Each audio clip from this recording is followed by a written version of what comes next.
Assalamualaikum warahmatullahi taala wabarakatuh. Alhamdulillah. Alhamdulillahil qail wa la taqtulu anfusakum innallaha kana bikum rahima. Asyhadu an la ilaha illallah wahdahu la syarika lah wa asyhadu anna Muhammadan abduhu wa rasuluh. Allahumma shalli wa sallim ala sayyidina Muhammad wa ala alihi wa sahbihi ajma'in. Amma ba'du, fa ya ayyuhal muslimun ittaqullah. Usikum wa iyaya bitaqwallahi faqad fazal muttaqun.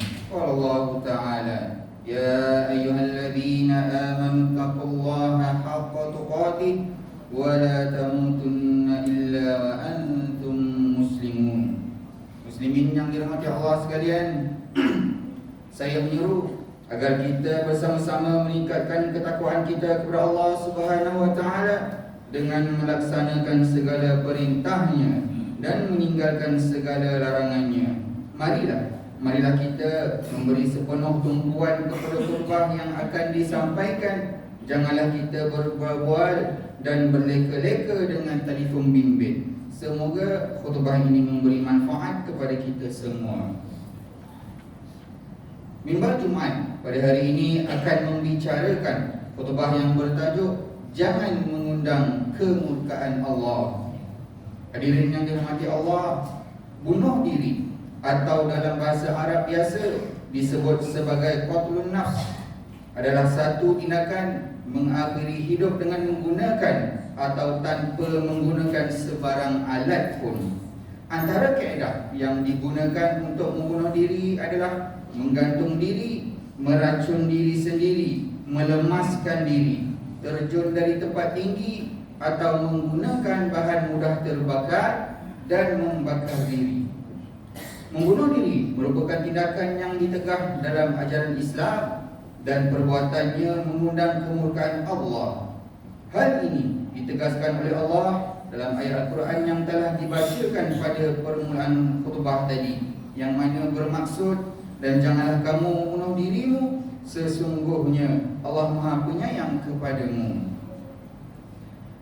Berdasarkan kepada ayat tersebut, nyawa adalah milik Allah.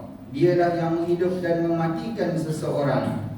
Manusia tidak layak dan tidak mempunyai hak untuk menentukan hidup matinya dengan cara membunuh diri sendiri. Mengikut laporan PDRM pada 1 Julai 2021, sebanyak 609 kes dilaporkan pada tahun 2019 dan meningkat kepada 631 pada tahun 2020. Manakala untuk tempoh Januari hingga Mei 2021 sahaja, sebanyak 468 kes telah direkodkan. Daripada 1,708 kes bunuh diri untuk tahun 2019 hingga 2021, sebanyak 872 kes melibatkan mangsa berumur 15 hingga 18 tahun dan 668 kes melibatkan mangsa berumur 19 hingga 40 tahun. Menurut laporan PDRM, 3 punca utama kes bunuh diri adalah disebabkan masalah keluarga, tekanan perasaan dan keuangan. Ini semua menggambarkan kerapuhan iman dan kurangnya penghayatan keagamaan sehingga sanggup mengambil tindakan membunuh diri akibat tekanan hidup yang dialami. Muslimin sekalian, kenapakah perkara ini boleh terjadi sedangkan kita umat yang mengaku beriman dan percaya kepada perkara-perkara ghaib? Pelbagai sebab boleh menjadi faktor timbulnya keinginan seperti ini. Antaranya ialah yang pertama, masalah kesihatan mental. Hampir kebanyakan mereka yang melakukan perbuatan bunuh diri memiliki masalah kesihatan mental yang serius seperti depresi, gangguan bipolar atau skizofrenia yang mendorong dan berisiko tinggi untuk melakukan perbuatan bunuh diri. Lebih-lebih lagi, mereka yang menghadapi masalah kesihatan mental tidak mendapat bantuan atau akses rawatan kesihatan mental untuk mengawal penyakit tersebut. Mereka yang berjuang dengan masalah penyakit mental perlu mencari bantuan melalui kaunselor, terapi, ubat-ubatan serta sokongan keluarga dan masyarakat agar isu ini dapat dibendung. Yang kedua, stres dan tekanan. Beban emosional atau stres yang luar biasa seperti masalah kewangan, tekanan kerja, konflik rumah tangga, krisis peribadi, merasakan keseorangan dan kesepian dapat meningkatkan risiko keinginan bunuh diri dengan mengambil jalan mudah tanpa memikirkan kesan tindakan dan perbuatan tersebut. Yang ketiga, akses kepada alat bunuh diri. Ketersediaan alat bunuh diri yang berada di persekitaran kita seperti senjata api, alat dan senjata tajam atau ubat-ubatan dapat meningkatkan risiko keinginan bunuh diri. Individu yang mengalami tekanan akibat masalah yang timbul mungkin merasakan tiada sesiapa yang peduli dan dapat membantu menyelesaikan masalah yang dihadapi. Hadirin Jumaat yang dikasihi Allah sekalian, situasi yang berlaku hari ini perlu ditangani dengan bijak kerana terdapat pertambahan kes pada saban tahun. Sebagai Muslim, kita perlu berfikir bagaimana perbuatan ini dapat dikekang agar tidak menjadi barah dalam masyarakat. Dalam hal ini, bagi orang yang beriman perlu berasa cemas dan takut dengan ancaman dosa membunuh diri yang kekal selamanya berada di neraka Jahannam. Ini ditegaskan oleh Rasulullah SAW melalui sebuah hadis yang diriwayatkan oleh Abu Hurairah radhiyallahu anhu. Man taradda min jabalin faqatala nafsah fahuwa fi nari jahannam yataradda fihi khalidan mukhallidan fiha abada. Maksudnya, dan barang siapa terjun dari atas gunung sehingga dia mati, maka kelak dia akan terjun dari tempat tinggi di neraka Jahannam dan dia kekal di dalamnya selama-lamanya. Hadis riwayat Al-Bukhari dan Muslim. Hadirin yang dikasihi Allah sekalian, bagaimana kita dapat memastikan keturunan kita tidak termasuk dalam golongan mereka yang mempunyai keinginan untuk melakukan perkara yang mengundang kemurkaan Allah? Jawapannya, kita perlu sentiasa bersabar dan bersyukur dengan setiap ujian, menjaga solat dan memelihara hati daripada perasaan yang tidak selayaknya sebagai hamba Allah. Individu Muslim perlu memantapkan ilmu tauhid dan keimanan agar cetusan keinginan bunuh diri tidak menjadi jalan penyelesaian kepada masalah kehidupan duniawi. Setiap Muslim hendaklah sedar bahawa kehidupan di dunia hanyalah sementara. Kehidupan akhirat itulah yang abadi dan kekal selamanya.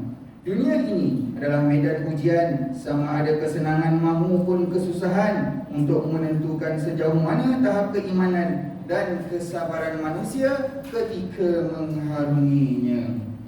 Hadirin yang berbahagia, sentiasalah hidup dalam berzikir, lebih-lebih lagi ketika berhadapan dengan ujian, kerana dengan berzikir akan hadir ketenangan hati serta menghilangkan kegelisahan jiwa, bahkan dapat mengelakkan diri dari melakukan perkara-perkara yang dilarang oleh syariat.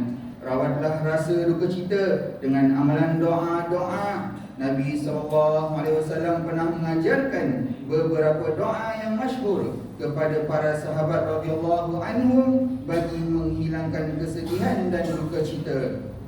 Antara doa yang dibaca oleh Nabi SAW seperti mana direkodkan dalam hadis yang diriwayatkan oleh Anas bin Malik radhiyallahu anhu, Allahumma inni a'udzubika minal hammi wal hazan wal ajzi wal kasal wal jubni wal bukh wa tala'id din wa ghalabat rijal. Yang maksudnya, ya Allah, sesungguhnya aku berlindung kepadamu dari hal yang menyedihkan dan menyusahkan, lemah dan malas, penakut dan bakhil, lilitan hutang dan penindasan orang. Hadis riwayat Al-Bukhari.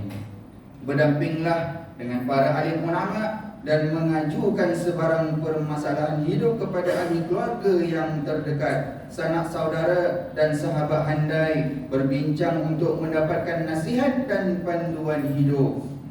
Semua pihak perlu memainkan peranan yang penting dan melibatkan diri, memberi sokongan kepada individu yang berada di bawah tekanan hidup supaya tidak cenderung melakukan perkara yang mengundang kemurkaan Allah. Oleh itu, pimpinan setempat, agensi kerajaan, ketua masyarakat dan komuniti, badan NGO dan individu perlu tampil dengan usaha dan idea untuk membantu dan menyokong usaha dan program yang dijalankan oleh mana-mana pertubuhan dan organisasi agar perbuatan dan tindakan ini dapat dikekang sepenuhnya pada masa akan datang.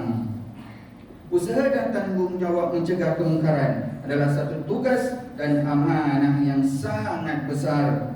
Ia tidak mampu untuk dilaksanakan secara berseorangan. Sebaliknya, menjadi tanggungjawab kita bersama. Ibarat serumpun bak serai, sesusun bak sirih. Hadirin yang dirahmati Allah sekalian, mengakhiri khutbah ini, marilah sama-sama kita mengambil pengajaran dan penghayatan agar dijadikan pedoman dan panduan kita. Antaranya ialah yang pertama, umat Islam hendaklah memantapkan ilmu akidah Islamiyah dengan meyakini bahawa ujian yang diberikan oleh Allah Subhanahu wa taala adalah suatu tanda kurniaan darjat yang lebih tinggi kepada hamba-hambanya. Yang kedua, umat Islam perlu meyakini bahawa kehidupan di dunia ini adalah kehidupan sementara dan segala amalan perbuatan di dunia akan dihisap pada hari akhirat kelak.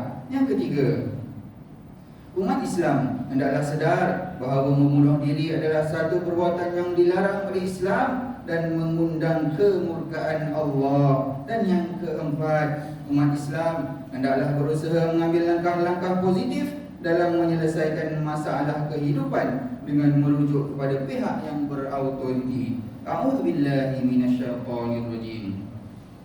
Qul ya ibadiyalladzi asrafu ala anfusihim la taqnatu min rahmatillah. Innallaha yaghfiru dzunuba jami'a innahu huwal ghafurur rahim. Surahul Azim. Maksudnya, katakanlah wahai Muhammad, wahai hamba-hambaku yang telah melampaui batas terhadap diri mereka sendiri dengan perbuatan-perbuatan maksiat, janganlah kamu berputus asa dari rahmat Allah, kerana sesungguhnya Allah mengampunkan segala dosa. Sesungguhnya Dialah Jua yang Maha Pengampun lagi Maha Mengasihani.